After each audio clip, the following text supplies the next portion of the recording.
Sometimes, if you listen really hard, you can almost hear it. Our first ever instant star is... You're it, girl. You're the real thing. That moment your life changes. It's about a girl who is just about to fly off and see the world. Forever. Jude Harrison!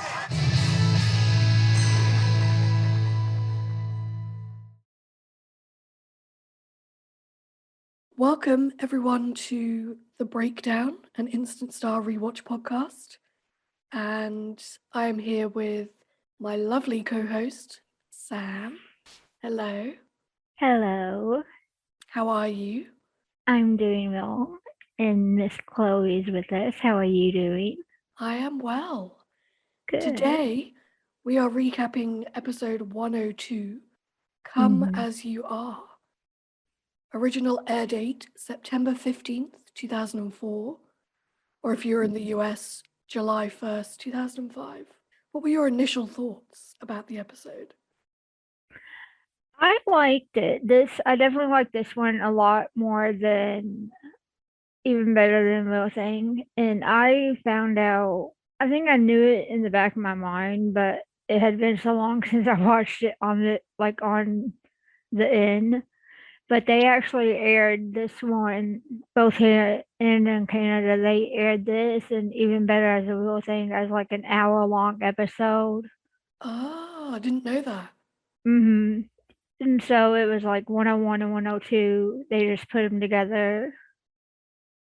Wow, okay. And I know in Canada it aired as like a sneak peek after they aired Canada Idol, or like American Idol and all that. I do remember reading something about that ages ago.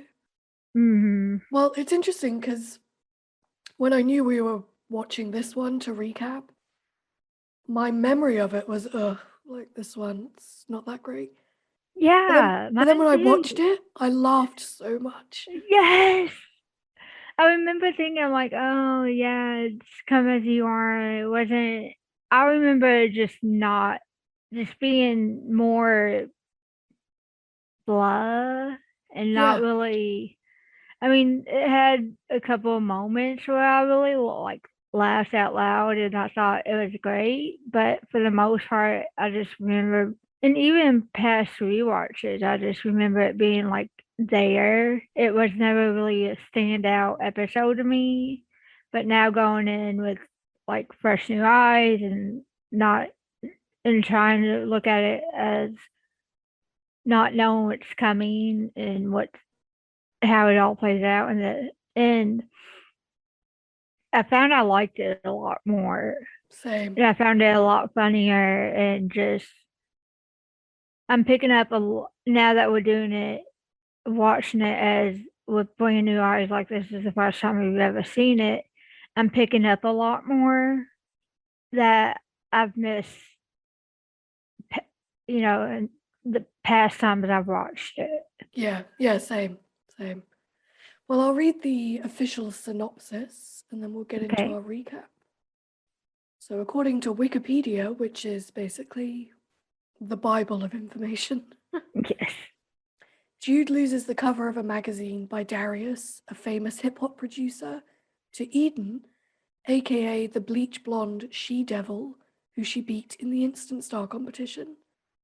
Now, she and Tommy must go to Darius's party to impress him and prove to him that Jude belongs on the cover of his magazine, not Eden. Eden insults Jude, and Sadie sticks up for Jude and fights Eden. After all that mishap, it seems likely that Jude lost the cover, but an unlikely person sees something in her and ultimately saves the day. I mean, that's basically it in a nutshell. Well, and I got my summary off of, because I'm watching, I'm gonna watch season 1, 3, and 4. I think it's 1, 3, and 4. It might be 1, 2, and 4. I don't know. But Prime doesn't have one of the seasons. But since I have all the DVDs, I'm gonna watch that missing season on my DVDs. But for right now, since I'm watching season 1 through Prime, I'm just grabbing their little summary of what they have on theirs, and it said when Jude loses the cover of a major music magazine to Eden, the snotty, pushed-up broad went up in the Instant Star Songwriter contest. Her producer Tommy steps in. He takes Jude and her increasingly resentful older sister Sadie to a wild hip hop party. So I mean, I same prefer thing. your synopsis. I was like, I like how they described Eden and Sadie actually. Yeah. Well, I'll get into. Or do you want to get into your recap first, and then I'll do mine? My recap was. It wasn't a big deal in the episode, but I like that we saw a lot more of Jude in school in this one. I have some questions about that as we go through. Yes, that I have a lot of that under but I have some under like pop culture. I just have a lot of that in different things. But so my recap is it starts out that a photo shoot and she's being a little bit of a diva because she doesn't like the outfit, which I can't blame her. That outfit was kind of a lot for a 15-year-old. Yes. On the one hand, I was like, I probably would have worn that at 15, but also now that I'm 30, I'm like, oh, yeah. Yeah, I'm like, I would have worn it at 15, but now looking back, I probably wish I would have worn leggings or something under it. Yeah. And had a nice, like, sweater or jacket or something, like, full length to go over it. Yes. I mean, it was a really cute outfit. I just didn't like the length and measurements of it. Yeah, I know Alex said in her recap on Patreon that she did actually feel really uncomfortable in it. Oh, you can almost tell, like, when she's walking down the steps and tugging at it, I'm like, I wonder how much of that is Alex, and I wonder how much of that was Jude. Yeah. Because I've been lucky. I've seen Alex 2 or 3 times. I can't remember. And it's just, she's so, like, down to earth, and her style is, like, slacks and button-up blouses, and so looking back now, compared from when I've seen Alex to what I'm watching and what they have Jude wear, I'm like, she had to be uncomfortable in a lot of season 1 stuff. Yeah. Because I'm like, it wasn't until really season 2 where you notice the slacks and the blouses and the stuff that's more Alex come out. Yeah, absolutely. Which, I mean, that we're getting way ahead of ourselves, but that's how it is with like a lot of shows. They kind of have a pinpoint of where they're going, and then as the show gets picked up and the actors get more comfortable, they can put the input into the wardrobe and stuff. Yeah, for sure. So, but anyway, my recap was it's the day of the shoot. They get like 3 pictures, and the photographer says that's a wrap. EJ has a mini fit. I love EJ. Same. I'm like, I said Speedoman and Tommy were my favorite characters. It might be EJ for season 1. And we find out later that Darius is behind pulling the cover, and as everybody at G Major is working on trying to figure out what happened, how to get it back, we see that Jude is struggling in school. We find out that this is a second failed test, and I guess her school policy is with 2 failed tests, you got to get signed by your parents. Thank God that never happened for me. I'll get to that in my what the fuck moments. Yeah. And then we find out that evening her parents are going on some retreat, counseling, mayor's retreat. And again, it's second episode in, and then laying on the parents' dysfunctional relationship really heavy. Yeah. And so that was a moment where I'm like, wait, Sam, you're watching it with brand new eyes. You can't let on to what you know happens. You gotta wheel it back in, take it slow. Yeah.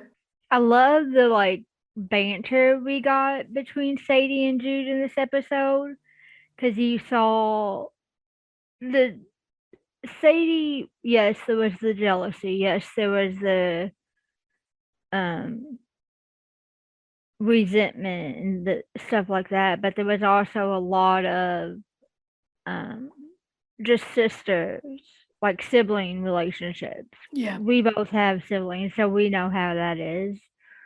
Um, and then they go to the party, and Jamie tags along again. That's in my what the fuck moments. Um, I can't wait to get and into our what the fuck moments for this episode. oh yeah, I was just like making my list today. I'm like, I have so many of these. Same. Yeah, so they go to the party, and where Jude where Jude actually ends up letting out some of her frustration. Not that she lets it out, but to who she lets it out is surprising to me. Mhm. Um, and then Tommy takes him home after Darius drops the bomb. Um, and then so Tommy takes him home, and it ends with Sadie and Jude having a really, I think, like the major first special, like deep meaning moment of the series. Yeah. And it's still one of my favorite ones between them. Same. Well, I pretty much had the exact same recap. I thought that the photo shoot they were trying to get Jude to do is very like Britney Spears. Mm-hmm. Remember when she did, I think it was a Rolling Stone cover, she did that Mm-hmm. very risque Rolling Stone cover. Yes. She struggles to balance school and fame. Mm-hmm. I also had that Jude's parents' relationship is, they make a point of showing that it's very fragmented again. I guess that's foreshadowing what's to come, Right. but we don't know that yet. Of course, we hear Let Me Fall, which is the song of the episode. We'll get into that as well. I had a note that Jamie spends the whole party pining for Jude's attention. I feel like Mm-hmm. I mean, he did. We're going to go on a hate Yeah. Jamie train again this episode. I made sure to try to avoid that. Well, I had it as a note, so we'll talk about it. Yes. Sadie gets drunk because she's sick of Jude having all the fun. And while Sadie is fighting with Eden, Jude lets out her frustrations and fears to a stranger. Mm-hmm. And just as Tommy is convincing Darius to put Jude on the cover, all three of the girls fall into the swimming pool. Yes. And basically ruin the moment. Mm-hmm. So Tommy thinks they've lost the cover and they're just about to leave. But Darius comes out and lets them know that Jude got the cover because she made an impression on the right people. And the right people we learn is Portia, Darius's sister, also Tommy's ex-wife. Yes. Jude and Sadie make up, and then Jude reshoots the cover, so all is well in the world. Mm-hmm. I struggled to find an episode theme for this. The only thing I could write down is that the theme was all about how proving your worth is not about your looks or your networking skills. It's about who you are as a person, like in your soul. Right. Because Jude really struggles with networking but yeah, that's all I had. And well, for me, I put overall themes was I put her integrity is still one because we did see her struggling with the outfit, and she even said to EJ, I look like I lost my way to the stripper pole. Yeah.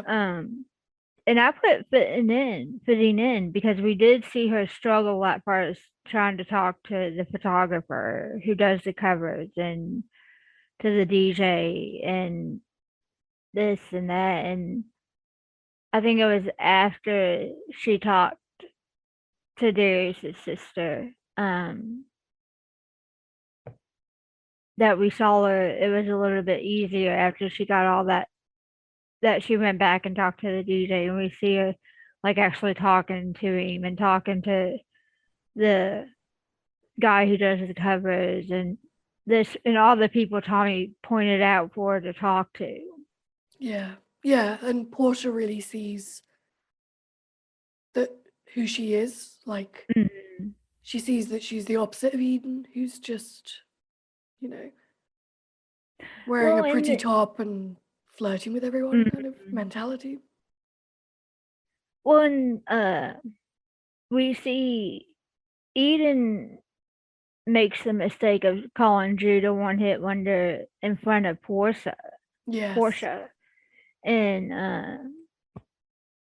I just caught it this time through, but I've always noticed that Jude kind of rolls her eyes and tries to walk away. But Portia like sends her this what the hell look after she rolls her own eyes at the comment. So those were my overall things. I think I think integrity plays a lot into season 1. Yeah. And so does I think Jude finding her place in the music industry. So fitting in and picking her battles, when to fight, when to walk away, and when to rewrite a song and when to let it be. Yeah. Yeah, I'd agree with that. What did you have for your likes and dislikes? Jude's overall, I said Jude's like wardrobe in the episode. Because besides the fact that it was way too short, I really liked her cover outfit. Yeah. If it had just been longer, it would have been one of my favorite outfits for the entire season. I like Sadie's wardrobe. Yes, I have a like because I loved her halter top that she was wearing. Yeah. I love halter tops. Yes, they don't exist anymore. I know, I'm so sad.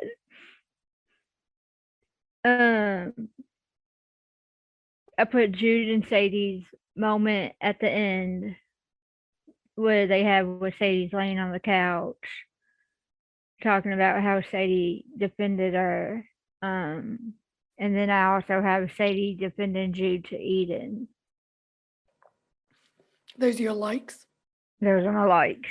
My dislikes are Sadie's jealousy, Jamie's entitlement still. And I know it wasn't as bad this time, but Tommy still doing the hot and cold to Jude a little bit. Yes. My likes were Sadie's halter top. Yes. Jude being flirtatious with Tommy, like, oh, like a date. I'm like, girl, you have some serious balls. Like, yes. In the last episode, you kissed him, honey, and he rejected you, and now you're like, oh, a date. Yes, I'm just like, get it, honey. And my third like is Tommy constantly helping / supporting Jude. You're going to be great. I know that EJ said he had to go and get Jude the cover, but technically he didn't have to. Like, he's just a producer. Right. But he did because he really wants to support. And is that because he secretly likes her? Or is it just because he sees her talent? This is going to be a recurring question that I have. Yes. My dislikes. Sadie saying Jude is forgetting her friends and treating Sadie like a servant. It's like, we're 2 episodes in. Yeah. Like, come on. Mm-hmm. But also I felt Jude came off as a little bit whiny in this episode. Like, oh, I beat Eden in the competition. Darius hasn't even agreed to meet me yet. It came across as kind of childish, and I don't think that was the intention. That's just what I picked up on it. Right. I felt like she almost, I don't think it was meant to come off this way, but I felt like she almost, in a way, expected things to be handed to her on a silver platter. Yeah, like I won the competition, so. Yeah. Yeah. I feel like a big thing for me is she said something like about Eden being at the party. She said, I beat her in Instant Star. Why is she even here? Yeah.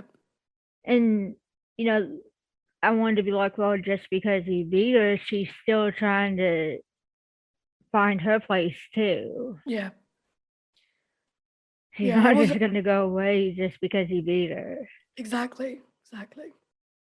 But then that's part of being a 15-year-old. Like that's just how your mind works. Like you win something, so you think it's yours. Yeah.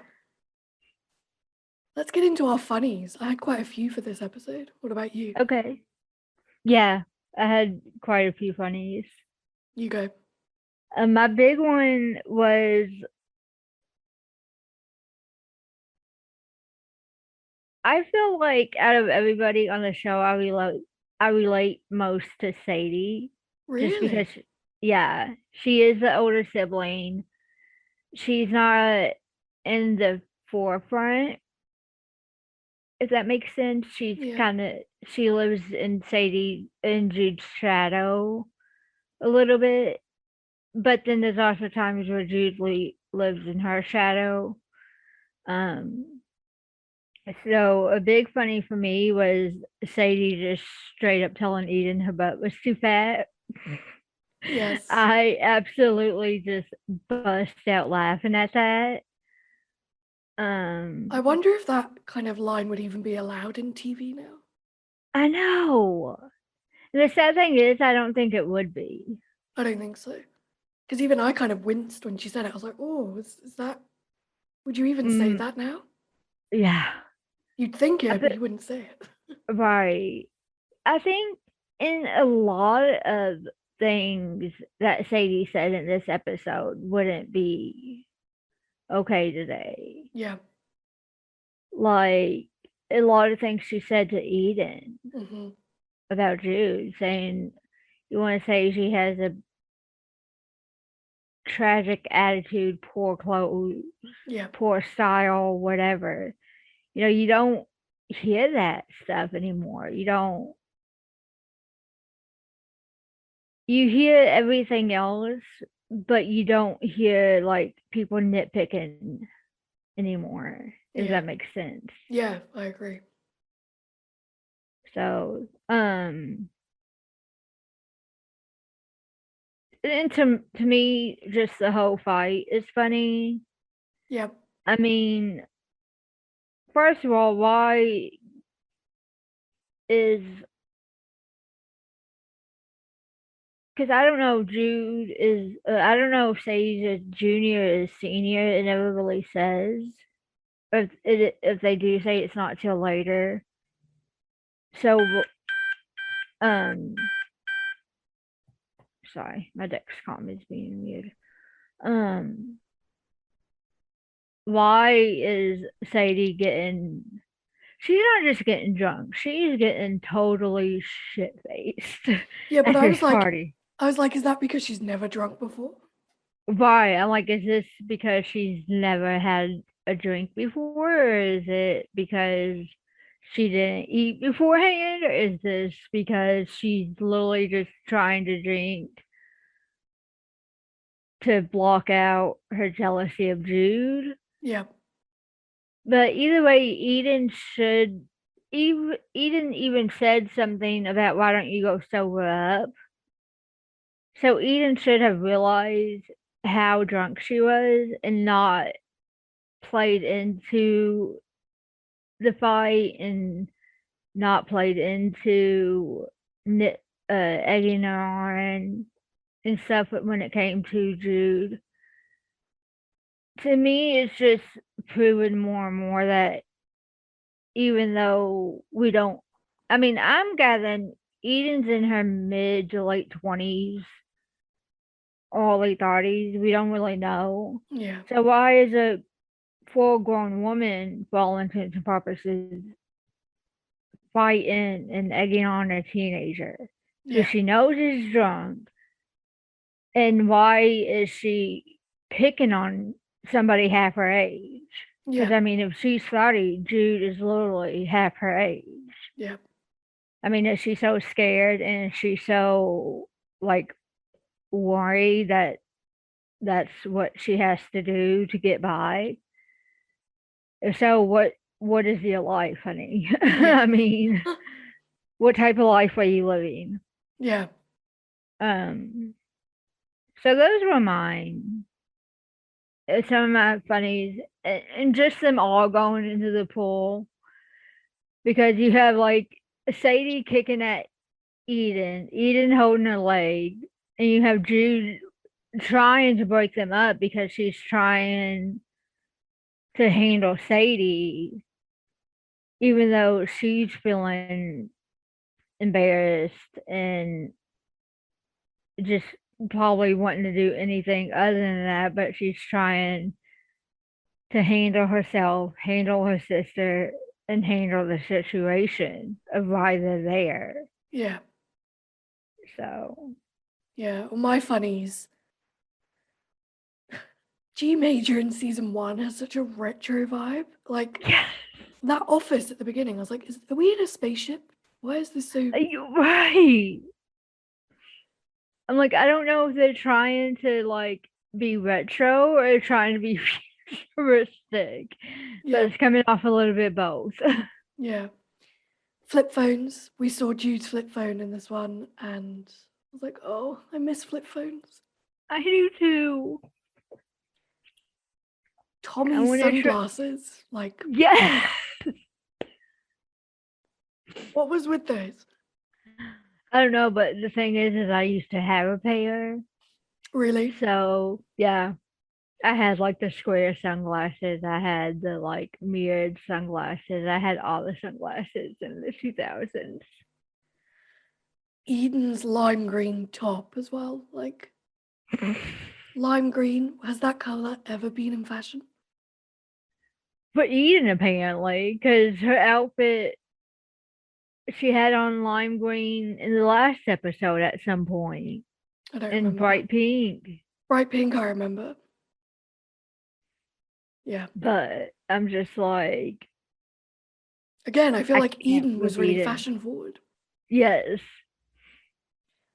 And then my last funny is we actually hear Who Wants to Be a Millionaire, which, if you've watched more of the series, you know that that's a Shay song. But in this episode, we don't know who Shay is yet. That was quite interesting. Yep. Do you have any what the fuck moments? A big one for me, it goes back to Eden and not knowing her age is I'm like really hung up on that. Because like I said, I think my big what the fuck moment was Eden just fighting with and egging Sadie on when she knows how drunk Sadie is. And that goes back to not knowing Eden's age, but knowing she is so much older that she is closer to like Tommy's age. She is closer to Portia's age, to Darius's age, EJ and Georgia's age. Yeah. You know, we know she's in her mid to late 20s, if not her early 30s.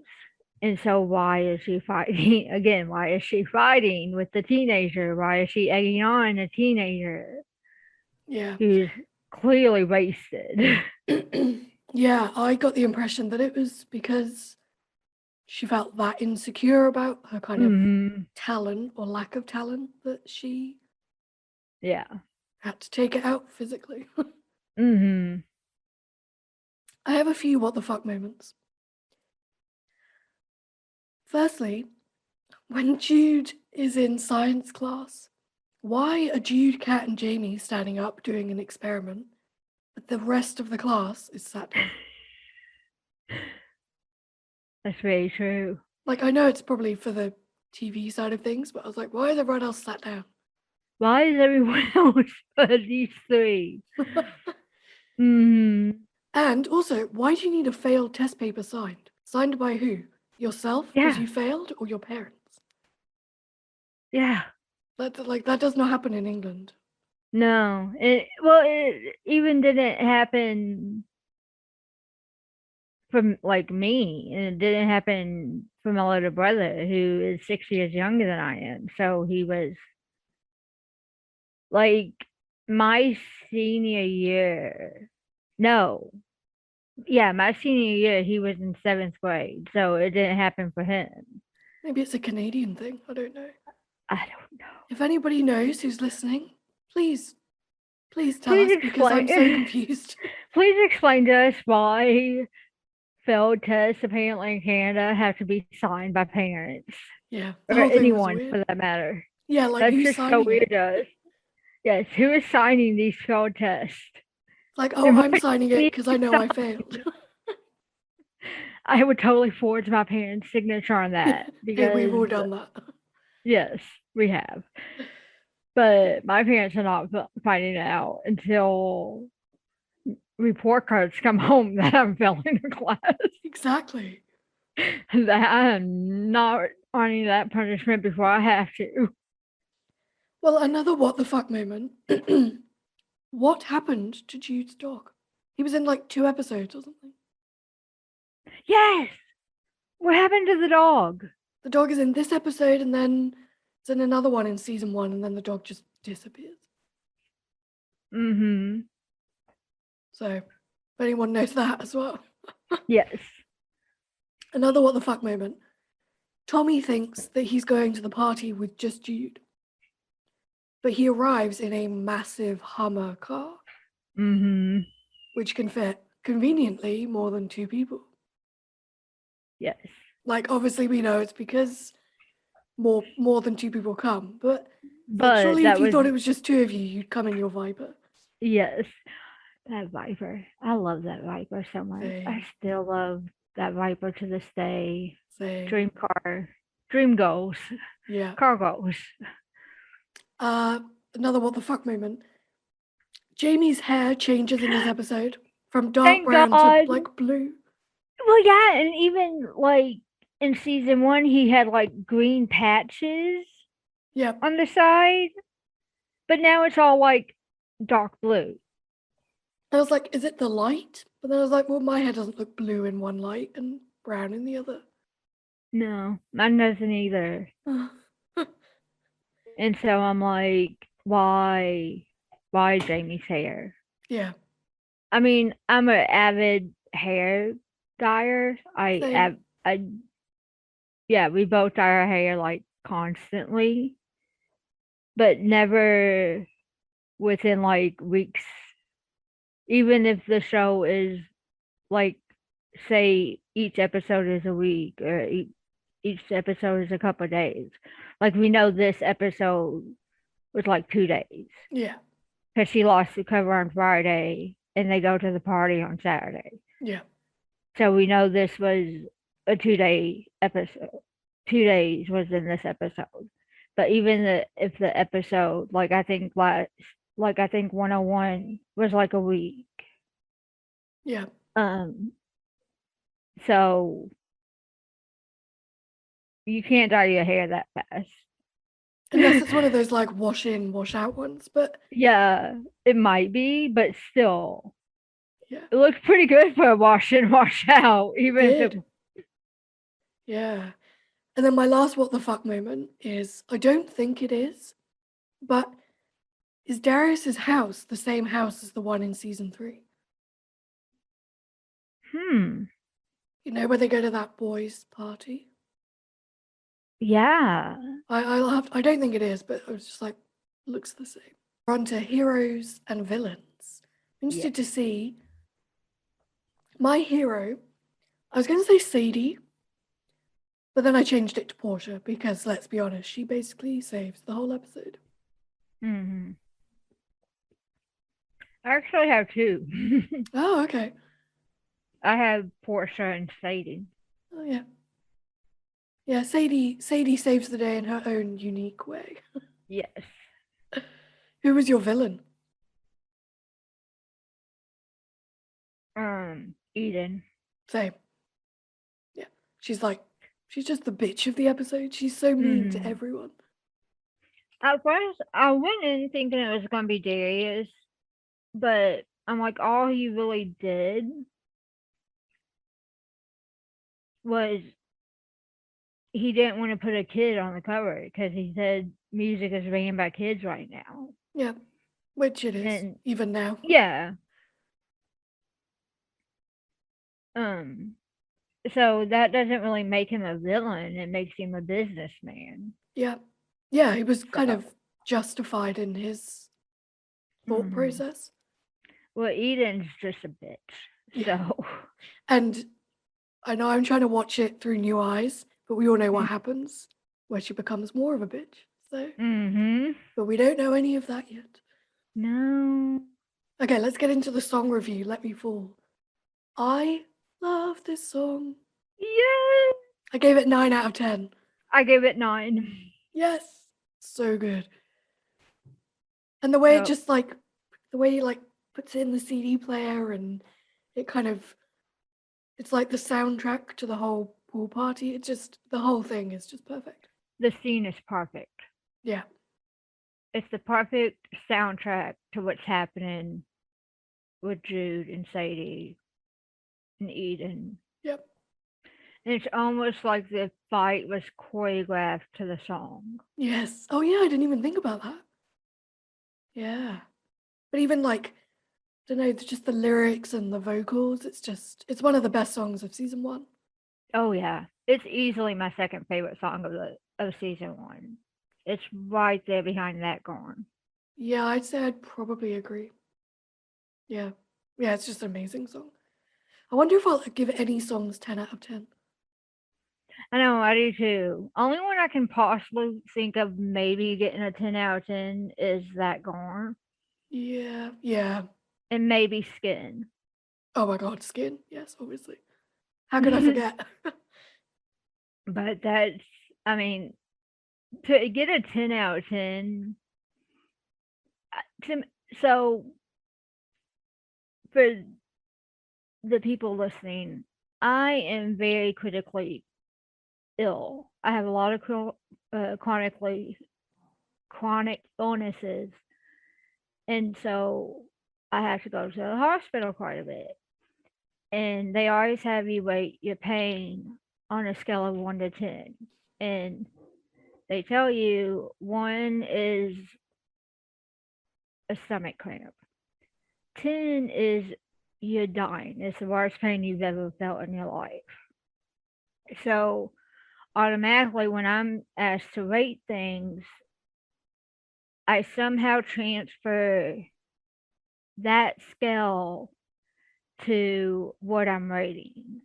That's really interesting. So for anything to get a 10 from me is very, very hard because I haven't reached that 10 on the pain scale yet. Yeah.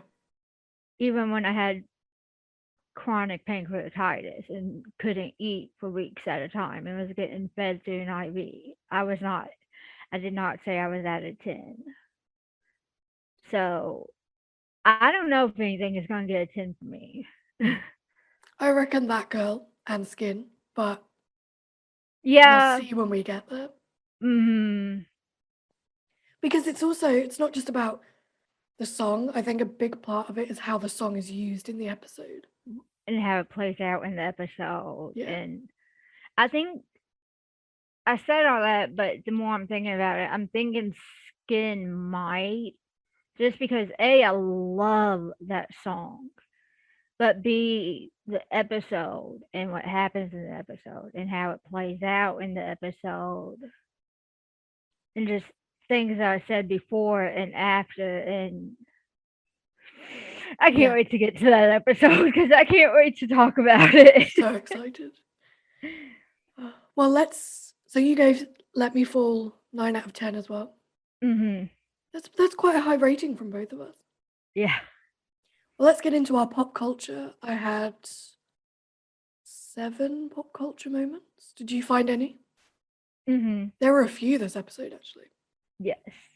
So the first one is obviously the episode title, because every episode is named after a famous song. This one is Come As You Are, which is the amazing Nirvana's second single from Nevermind, released in March 1992. I was 1. The next pop culture I had is Solid Magazine is the Rolling Stone of the new millennium. Rolling Stone is a US monthly magazine founded in 1967, which focuses on music, politics, and popular culture. Mm-hmm. Oh yeah, you go. Go ahead.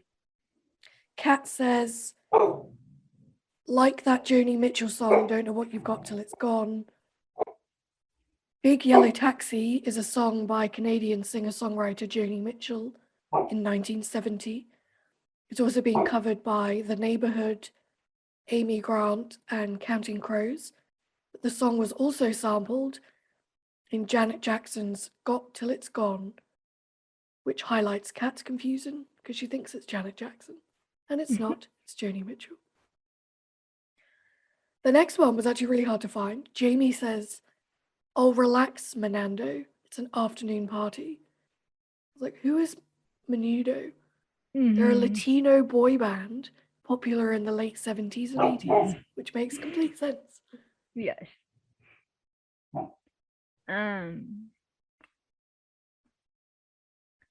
I found those, and then this is just something random I found looking up, like air dates and stuff. But and it hasn't been said for sure, but they say that Sadie is named after the Beatles song "Sexy Sadie." Oh, okay. So, oh, and that I think is that the Britney Spears one you were talking about? Yes. So the Britney Spears Rolling Stone came out.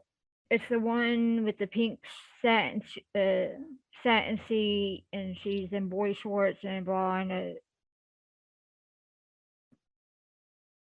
button-up blouse, but it's unbuttoned, and the purple Teletubby. That came out in 1999. So this aired in 95. It was 6 years later. 2005, so it would make sense. Yeah. Yeah. Yeah. It would make sense that there's still, because even 6 years after this cover came out, people were still like, oh man. Yeah. Yeah, absolutely. So those were the only ones I found. Jamie also says it's like we died and woke up in a Snoop Dogg video. Snoop Dogg being a US rapper, and his music videos tend to feature girls in bikinis, which makes sense. Jamie also says, I wonder if this place has a grotto. Hef has a grotto. What's a grotto? Hef is or was the founder and editor-in-chief of Playboy magazine, Hugh Hefner. And the grotto was the Playboy Mansion's famous pool, which grosses me out a little bit. Yeah. And then the last one I found is Sadie says to Eden, "Hey, Malibu Barbie." The Malibu Barbie was one of the most important Barbie dolls of the 1970s. She defined Barbie throughout the 70s and represented the California girl look, which I can kind of see from the way Eden is dressed. Let's get into our favorite quotes. I have 5 for this episode. We should probably choose our top one. What's your favorite quote?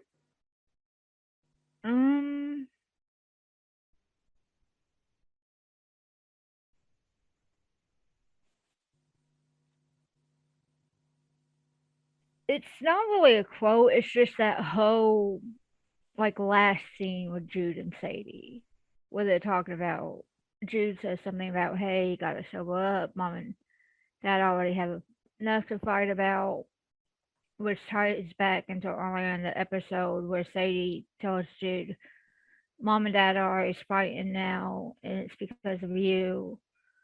Um, so Jude goes on to say, Mom and Dad have enough to fight about right now. They don't need more. And then Jude says, "Thank you for sticking up for me today." And Sadie ends up saying, "Yeah, pretty much sure," something along those lines. I think that's my favorite part of the. This one had good quotes. Like, I laughed so much. When Jude says, "You're such a disease, Sadie," I'm like, people can't say that anymore. Jamie says, "He's 22. Yeah, in musician years. That's like dog years times 5. Fame is a lot like high school, except with better clothes and skankier chicks. Jude saying, "What? You were married?" And Jamie saying, "Yeah, he's not too old for you at all. For you at all." But probably my favorite quote of the whole episode is, "Meatless meatloaf? Isn't that just like loaf?" Okay, let's get to #iconic, which is where we're gonna say what we think is our #iconic scene of the episode. I think mine has to be falling in the pool.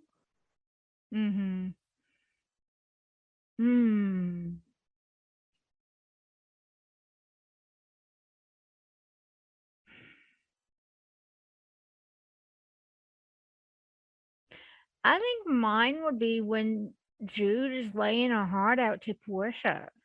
Oh yeah. You think that's the iconic? I'd say that's quite iconic. That and the pool scene. I mean, when I think of 102, I think of those two scenes. Yeah. Yeah, I agree. The pool scene is iconic because like it's such a ridiculous, it's just ridiculous and funny. But yeah, the Portia scene's iconic because it's Jude kind of sticking to her guns and not just kind of showing who she really is, and Portia sees that. Yeah. Okay, let's do most likely to.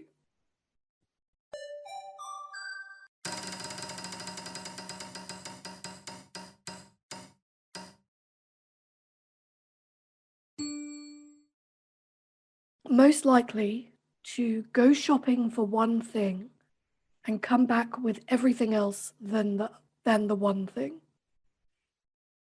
Sadie. Yep. Yep, absolutely. Sadie is the shopaholic. I think we discover that in later episodes. Yes. Absolutely. Well, that is Come As You Are. That is episode 102. Next week, we are doing 103, which I think is called Oh Well, Whatever, Never Mind, which is another Nirvana song. From memory, 103 is one of my least favorites. Sorry, guys. Yeah. But it'll be interesting to recap if we don't like it that much. Maybe a short recap next week, guys. We might just have like a page of dislikes. Yes. I think Jamie takes the cake for the most disliked person in the next episode. I'm pretty sure he does. Yeah. And the song as well. Anyway, we don't know that because we're watching it like we've never seen it before. Right. Yes. Well, thanks everyone for listening. And yeah, if you haven't followed us on social media, please make sure you do. All of the links will be in the show notes to this episode. Talk to you all later. Bye. Thank you for listening to The Breakdown, an Instant Star Rewatch podcast. The Breakdown was produced by me, Chloe, and Neon Network Production. Make sure to follow us on Instagram and Twitter, and listen to all episodes of The Breakdown on Apple Podcasts and Spotify. See you next time.